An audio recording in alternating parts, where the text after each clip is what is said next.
Hello, I'm Candace Downey. Candace was one of those very special children. She was a child that everybody loved. She'd make you laugh because she'd come in her crazy outfits and like fake eyelashes.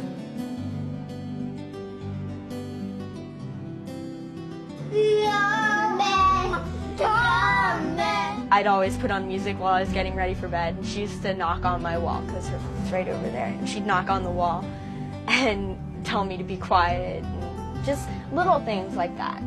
She would get to school and she would basically freeze and just not be able to give the information that she knew. When I went to the pediatrician, he said if you're continuing to be concerned, then go to a child psychiatrist.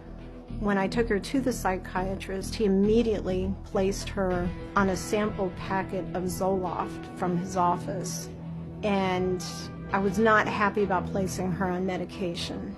However, while we were sitting there, I read a pamphlet about Zoloft, and it said, oh, your child will be happy and everything will be all better, and there was not one risk listed in this pamphlet. About 6 months later, when she was getting ready to start 7th grade, he explained to me, well, she's going to be more nervous and more anxious, and I really think we need to double it. I didn't want to, and he said, what are you worried about? Kids take 100 to 200 milligrams a day without any problem at all. There's no risk.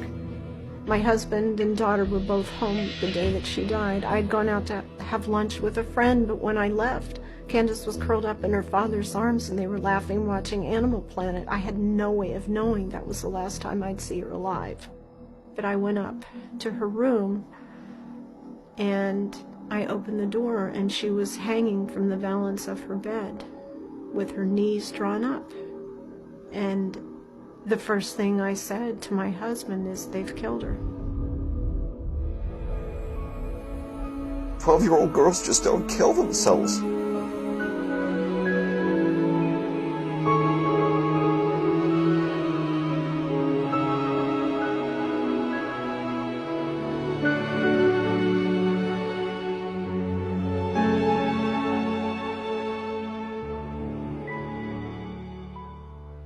We interviewed 6 families from across the country, and the one thing we found common with all these families was that they were never told the side effects of these drugs.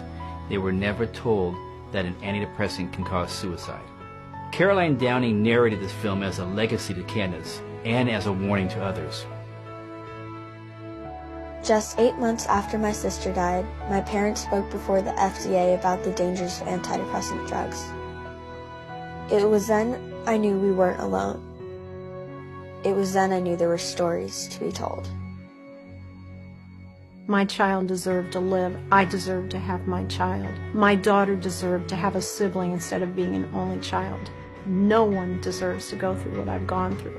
I'm really angry because this never had to happen, and nothing I do can bring my daughter back.